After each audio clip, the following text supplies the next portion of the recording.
Hello, and welcome to MrDudeManSir. And today, I am revealing about 15 new cards from the Ungoro expansion, and this is the day before 30 new cards are around 30 new cards are coming out tomorrow in the Bahamas, so I figured I should probably record these new cards before I get overwhelmed with the amount of cards that I need to review. Anyways, we're starting off with a 1-mana really OP Priest card. It's basically a babbling book slash, that rogue swashbuckler, but for priests, and it's a death rattle, synergizes superbly with your deck. So it's a 1-mana 1/1, which is basically 1 mana deal 1 damage, because it's not really that good of a stat line at all. But it is a card that generates a card, so if this 1/1 does something and then has a death rattle, its value is already 1-for-1 or 2-for-1 if they decide to use, a coin ping, which I doubt that will ever happen. But if they use a card to kill this, you already get a 2-for-1 because it generates a card off its body. And if at the very least, you just get the card. So you can't lose value on this card. You always gain value from the quest. This card is going to be a complete make or break of the quest priest card. You'll always run 2 of these, even probably in every single priest deck. Unlike the 4-mana 4/3 with the same death rattle, this thing costs 1 mana. And whenever you downscale a card and have the same effect, and there's less of a hit on the stats than the 4-mana 4/3. On the 4-mana 4/3, your ability is 1 mana, and this thing, the ability is a half mana if you're looking at pure stats, which is really good. Anyways, I don't really need to say much more about this card, but this card is OP, and if Death Rattle Priest is a thing, and I'm going to make sure it's a thing, it's going to be very OP. Alright, next card. It's a Paladin Legendary. So it's a 6-mana 3/7 taunt. If you look at the stats of that, it's a little bit less than a 5-drop. It's about a 4/6, and a standard 5-drop is a 5/6. So it's a little bit worse than a 5-drop stat line, so the ability is going to be about 1.5 mana. And this ability is incredibly powerful. So if you compare this to Keeper of Oldemon, it's 4 mana 3/4. That does the same effect, but only to 1 minion. And the 3/4 stat line makes it incredibly good to the whatever minion you decide to make a 3/3, because, it can kill it to stay alive. Similarly, this thing can tackle on 3 minions of your opponent's side. It will never usually do that. It will usually take on 2, and then a random 1 damage effect. But where this card really shines is in a mid-range paladin. I know that this card has never seen play, but what about Stand Against Darkness in the Sunkeeper Tarim? Could you imagine that OP-ness? It'd be pretty large, wouldn't it? Wrecking the meta. This card's goodness will only depend on whether more mid-range cards come out of Paladin. It's also worth mentioning that Paladin's quest minion, not the quest itself, but the minion has kind of been spoiled. It's a 5-mana 5/5 that adapts 5 times. So if you play that on turn 5, which generally you probably will never be able to do depending on the quest, then you play this into it, it'll be really bad. But generally you're going to be buffing a bunch of 1/1s and mid-rangey minions, which is really good. This card it's really hard to evaluate. Honestly, I don't think this is good enough control card, because Eadric the Pure never saw play, right? So this will only see play in a deck that could make your own minions bigger. And if they get about 1 or 2 more mid-range paladin buffs, or just cards, it needs early game cards, 2, 3, 4, 5 cards. Drops. This card will see play, I believe. Alright, next card is for priests. This card was supposed to be a Maz's reveal, but it was stolen from him by some miscellaneous dude on Reddit. This card is 2 mana, Shadow Visions. It discovers a copy of a spell in your deck. Now, this may seem bad because you're paying 2 mana to get a card that you put in your deck. It's a 2 mana draw card. Basically. However, if this were in the age of Reno decks, this card would probably be the most broken card in it, because you can then have duplicates of cards. Not only that, but you can pick the best card for the situation and you'll have those situations, be able to counter more situations more readily with this card. However, this card also has its uses in the current meta that will probably be in Un'Goro. So, just looking at the new Un'Goro cards, Elise's Pack will be one of the cards that you can discover a copy of. Now, what I don't know for sure is that if you have multiple copies of a spell, if you'll be able to discover multiple copies of it. I would assume not.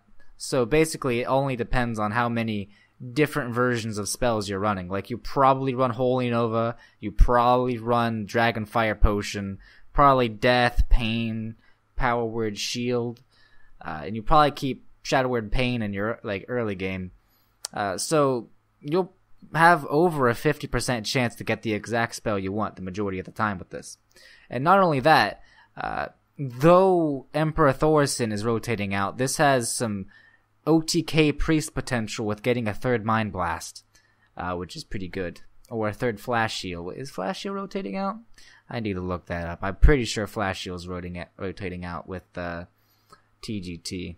But anyways, this card I believe will see play as a one of, maybe two of, in a Priest deck that wants to have more consistency with control. Here is a card for your Warlocks. This is probably the best card you could ever imagine having in your discard Warlock deck. So previously, you did not want to actually discard cards off of your cards that discarded them. So your Doom Guard would be the best play if you top decked it on turn 5 without any other cards. However, now with this theme of you wanting to discard cards, this card is going to be the best thing ever, because you can actually discard this card without actually discarding it. So what does that mean? You can discard it multiple times, you can get this thing at 8/8, and you can also get your quests done by just, discarding this thing multiple times without actually using your hand. My previous thought of discard lock is that the moment, you want to play this in a mid-range deck, the quest, because you won't have that many cards to discard, and it'll be more of a late game thing, where you're already out of cards and you've discarded some good ones. This card, however, you just never run out of cards. And then whenever you feel like not discarding cards anymore, you have like a 2 mana, 8/8 or 10/10. Take that, Edwin. Yeah, this card is obviously broken, and I believe this card will single-handedly make discard locks actually work. Like, if we didn't get any other cards than the 3 that we have currently revealed, it would probably still work. Alright. So, I mentioned in the previous video that there's going to be a new tag called Elemental, as you can see at the bottom of the 7 mana 4/4, instead of a 4 mana 7/7. So Elementals, it seems like their theme, similar to how Dragons had an if you are holding a dragon in your hand theme, this is going to be an if you played an Elemental last turn theme. And if you played an Elemental last turn, you summon 2/2/3 Elementals with taunt. This is immediately comparable to Jade Chieftain.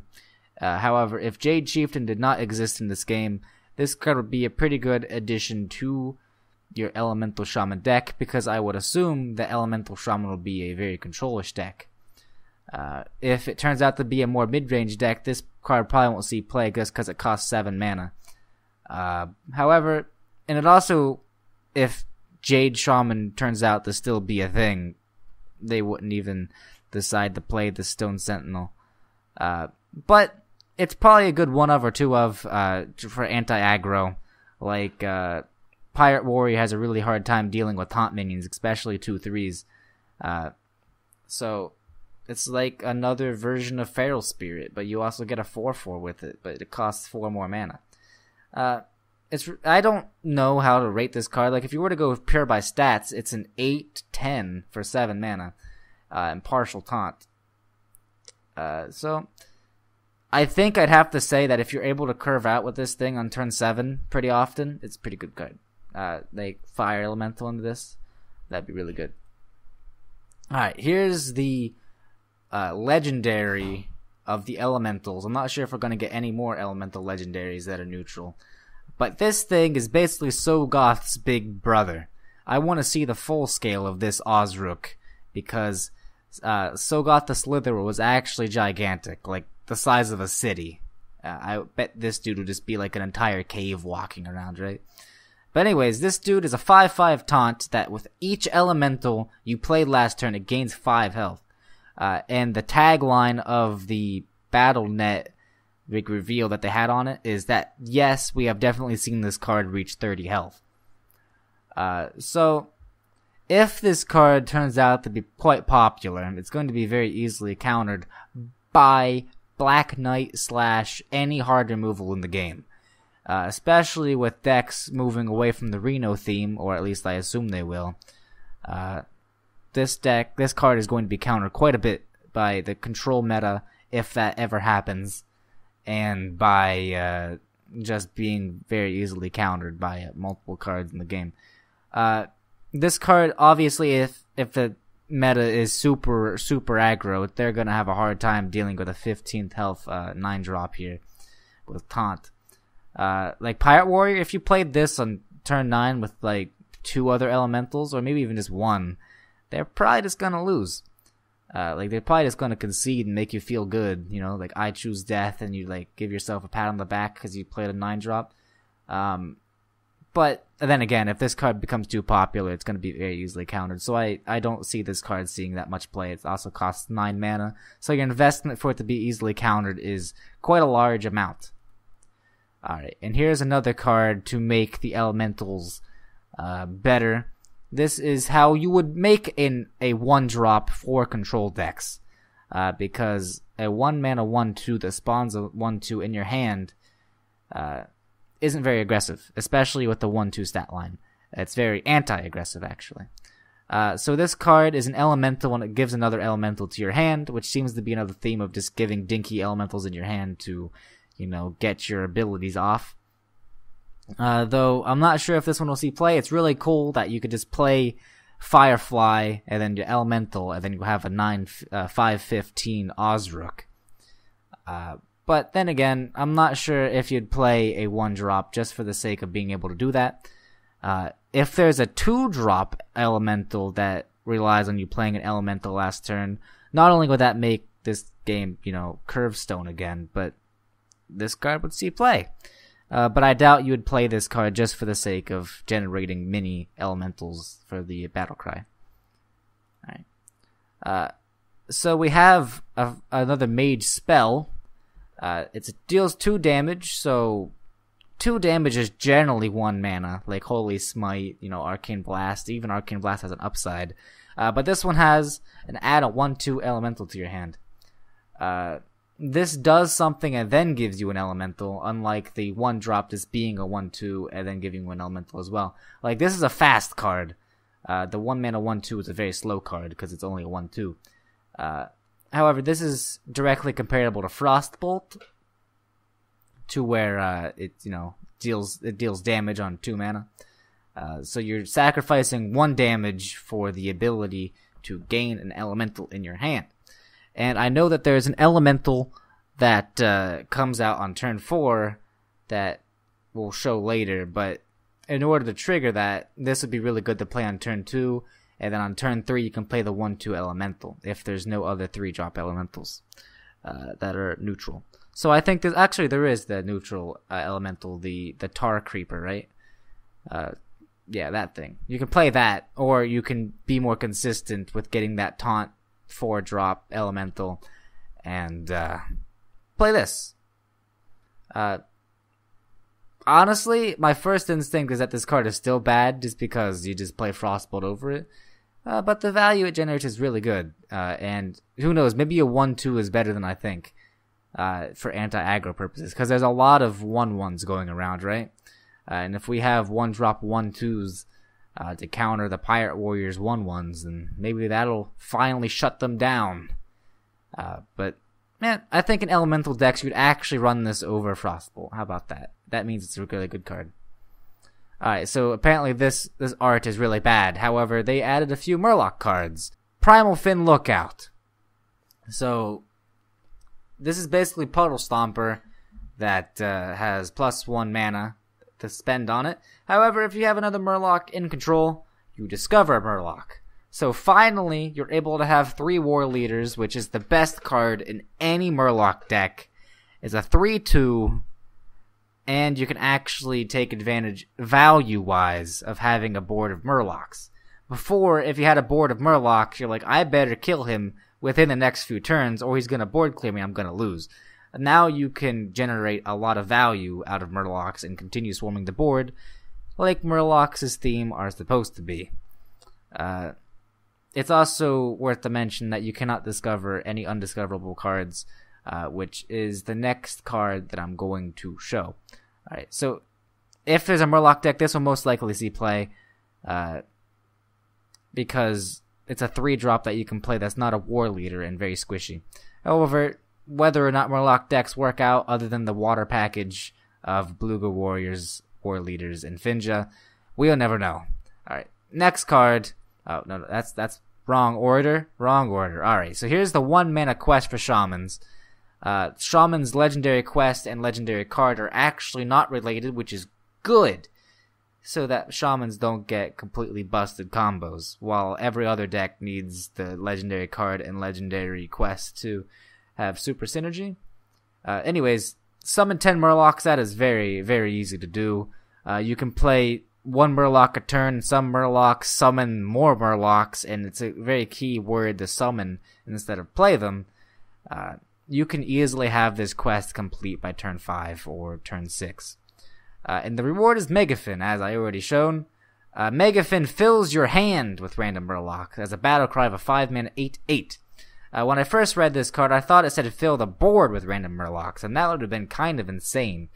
However, instead it's a little bit worse, and by a little bit I mean a lot worse, that it fills your hand with random Murlocs. However, that's kind of good that it adds sustain, because if you've played 10 other Murlocs and then got this quest complete, you'll most likely have a big board, and you only lose to a board clear.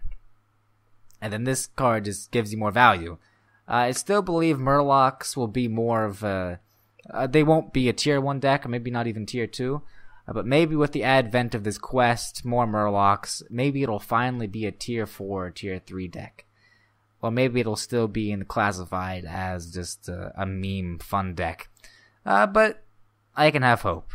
If I were to make a guess, I'd assume we'd have to see more Murlocs on our meta soon.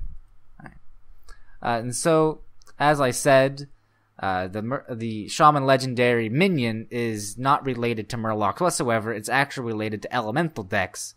And this card is a doozy. So it's 8 mana 7/7, which is pretty bad stat line.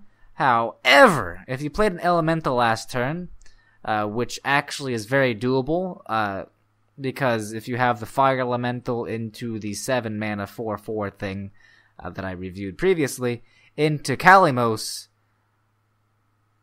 it's really good. I'll show you what those abilities are. Just give me a minute. Alright.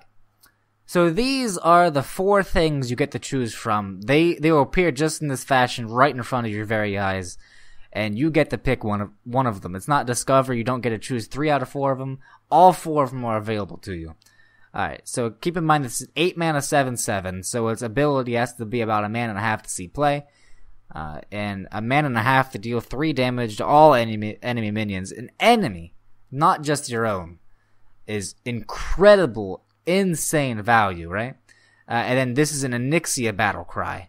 This is Onyxia's, but if you've already played other minions on the board, as I mentioned that you'd have to in order to be able to trigger this dude's effect, it'll probably only summon about 3, maybe 4.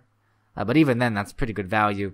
If you're really about to die, this thing will most likely bring you out of the deep end and heal you for 12, which is a bit over 3, around 4 mana, because there's 4 mana heal 12 for priests, right?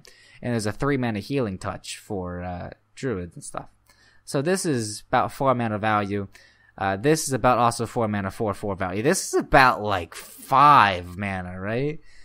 And then this is a fireball straight to the face. So this is about a 4 mana battle cry, which is about a 3 mana gain off of an 8 mana 7/7. And it's really good. It's very flexible. So we already got the basics of this is incredible mana value because of how much you get an 8 mana 7/7 plus a 4 mana effect, right? But also choose one effects, as we've seen with Ancient of Lore and other things, make the card insanely good. Like Keeper of the Groove, it could silence or it could deal 2 damage. That's only 2 choices, and it saw play just because of its flexibility. Now you have 4 choices, 4 insane choices to adapt to any situation. And it's insane value already. So I think any Elemental Shaman deck that exists will run this card, obviously. As like the moment you look at a Shaman deck and you're like, I want to play Elementals, maybe even if you don't want to run Elementals, you'll think about running this card, because this card is absolutely insane. Alright. I think this card, if people weren't already being tipped it over to wanting to play Elemental Shaman, this card will make you want to play Elemental Shaman. For Elemental decks, which seemed already, if you're playing Shaman, you already have a 1-drop if you decide to run that 1-drop Elemental, which I doubt you would. You have a 3-drop with Unbound Elemental. You have this card, Tol'vir Stone Shaper, which if you happen to play your Unbound Elemental on turn 3, or your 1/2 Elemental from Mage that you got from that spell that deals 2 damage, and you play that in turn 3 with like a ping, you get a Sunwalker for 4 mana, right? And if not, you get Ascension. You get Ascension with Divine Shield. That's a better, like, what is it, the mech thing. The 5 mana 3/4 taunt Divine Shield. That's 1 more health than that, and the same effect, and 1 less mana. This card is going to be insane. And you also have that Tar Creeper, the 3 mana 3/5 taunt. And now you have a 4 mana 3/5 taunt Divine Shield! Man, I think just with that, like, aggro decks already had a trouble with dealing with 4 mana 3/6, like, dragon thingy, Twilight, dragon thing. But now with that rotating out, they're gonna have a hard time dealing with Tar Creeper in the Tol'vir Stone Shaper. And then 5-drop, 6-drop, and then that 7 mana 4/4 summon 2 2/3s, right? So I think that if Pirate Warrior stays the same and that these cards are seen play, that'll just make Pirate Warrior bad again. Because the only thing that sucks for a Pirate Warrior is when you play taunts against them. Like, that's why aggro shamans actually destroy them, because single-handedly, because of Feral Spirit. A little bit because of Feral Spirit, and a little bit because of the 4 mana 3/6 heal thingy. But this card is going to be insane. If we get a 5 mana taunt for elementals, I think we're going to be in Curvestone. Alright. So Paladins got a new Murloc card, so it seems like Shaman and Paladin are still getting slightly amounts of Murloc cards. Still never enough to make a full archetype out of, so I don't know why they continue printing them. But maybe you actually play this deck in a deck that's not made of Murlocs. Because it's a 2 mana 2/2, so really you're only losing 1 stat from a general 2-drop. And you discover a secret. So secrets are generally bad. However, Noble Sacrifice / like Repentance / some secrets are good. And there's only 5, I think, currently in the meta. So you'll generally get the one you want. So like, even if Eye for Eye shows up as a choice, you'll probably have a better one. So I would directly compare this to Dark Peddler, because it's 2 mana 2/2 discover a 1-drop, and the 1-drops are generally dinky. However, 1-drops are significantly better for Warlocks, with Soulfire, Flame Imp, Voidwalker, and stuff. And secrets are just generally worse than an average 1-drop, I'd say. But maybe the value from it is what they need. Because maybe the Noble Sacrifice to protect your minion is what you need in the early game. However, I still probably don't think this will see that much play. Maybe this would be the 2-drop that Paladins use for their mid-range deck, though. That would be a day. I'd probably put this in like a mid-range deck, because the only other thing you can run is like a flame dude, like a knife, the flame juggler. Yeah, that dude. That dude's probably the best 2-drop for them currently. And this might see play over it. Cool. Alright, oh dear, the quest. Alright.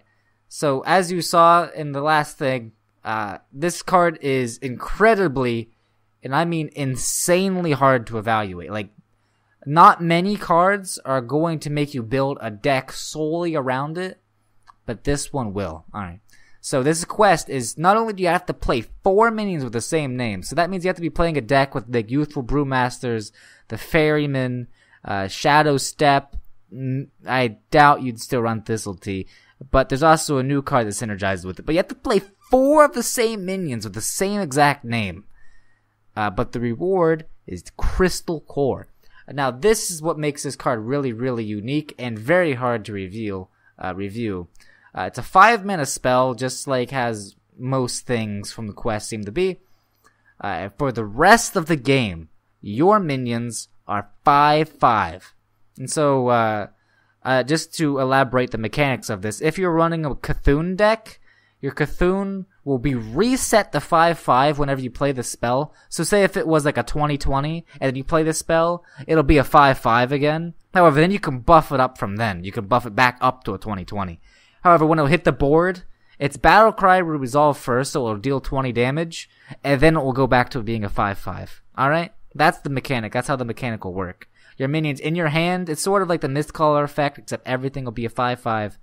And things that are spawned off of summon abilities, like Morose, will turn to be 5/5s. Alright, now with that out of the way, this card is incredibly hard to reveal, as I've said before. Maybe Morose will see play just because of it being a 3-mana 5/5 that summons a 5/5 every turn.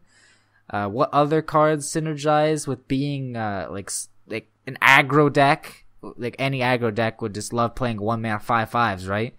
I'm not sure what other cards synergize with like specifically with being bigger than what they already are. Maybe we'll see cards that do that. But like similar to like an Imp Gang boss, like if an Imp Gang boss were a 5/5 for 3 that summoned 5/5s, I mean that would be pretty good. If like a similar card was printed for rogues, then that would be pretty insane. However, I'm not sure if there's enough synergies for you to play 4 copies of the same card and then play 5 mana to make your minions 5/5s. Because anything that costs above 5 mana will be worse than what this card will make it, right? So you'd have to have a deck that's able to sustain themselves, but then have lower cost curve in order to take advantage of this. Again, like Mike Donay, straight from the development team said, do not think about this card because you'll never be able to review it correctly until it comes out. So I think I'll sit in the same way. I think it has incredible potential and incredible deck building properties, and I love that this card exists, and I hope it works out. Alright. And this card is going to help it. So it's a 3-mana, draw 2, basically, like, you know, the standard 3-mana draw 2 from Burgle, Arcane Intellect, stuff like that. So instead of drawing 2, you draw a card and then add a copy of it to your hand. So that it's basically an Arcane Intellect that has synergy with the play multiple names theme. Maybe that'll work out. It's probably better than Burgle, because you draw a card that you already put in your deck and then duplicate it instead of just getting 2 random cards from a random class. So I'd say that if you're trying to run a deck that wants this theme, you'd run this over before you put Burgle in it. Alright. This card was revealed today, I believe. Today being the day before the Bahamas card reveal, the 23rd of March. And it's a 5-mana 3/5, so when I think of a Hunter card, you want to have completely overstated minions. Like Savannah Highmane or the new Swamp King Dread. Because your general game plan is to hit your opponent's face and then kill them. However, this card does none of that. All this does is a 5-mana 3/5 that puts 2/1 cost cards in your hand from your deck. So if you look at it from the value perspective, it's a 5-mana 3/5, so it's about a 3.5 mana card, and you pay a mana and a half to draw 2 cards. So drawing 2 cards is generally, 3 mana, as I previously stated. So this card has pretty good value. However, as a hunter, you don't usually care about value, right? And especially when you play this card, and then you have a 6 and a 7 drop that you already want to play, the 1 drops that you draw from this are just going to sit in your hand until turn 8. And then maybe you play some other 8 drop. And then, I don't know. I don't see this card ever working out. It's not even a beast. Like, it's like Houndmaster. He's a dude that controls beasts. But I don't see him having any synergy. Like, if it was a beast, it'd be like, hey, at least you can Houndmaster it and have a 5/7 with taunt and draw 2 cards. But instead, it's just a 5-mana 3/5, which is a poorly statted minion for Hunter because the 5 is in the health instead of the attack when you want to smack him in the face. I think if it were a 5/3, it'd be probably better in the Hunter archetype. So I don't think this card will ever see play. I think it's too slow and too understated. Alright. And also a card that was revealed today. A very slow card. Also fast. It's like a slow fast card. It's slow because you don't usually want to play this on turn 1, and not wanting to play a 1-drop on turn 1 is bad. But also a fast card because in the mid game it's like a frost elemental and you can stop someone from hitting you in the face. It's a 1-mana 2/1. Battlecry freeze an enemy, so you can't for some reason decide to freeze your own minion and then shatter it. If you decide that you want to build a deck that does that, you can't because it only is enemy. You can freeze your enemy's face if they have a weapon open, and you can freeze an opponent's enemy, being a pseudo heal or a pseudo tempo card. That said, this is a really good arena card. Like, you'll pick this the majority of the time, because against Rogue, that can deal 1 damage to it, you just freeze their face and they can't no more.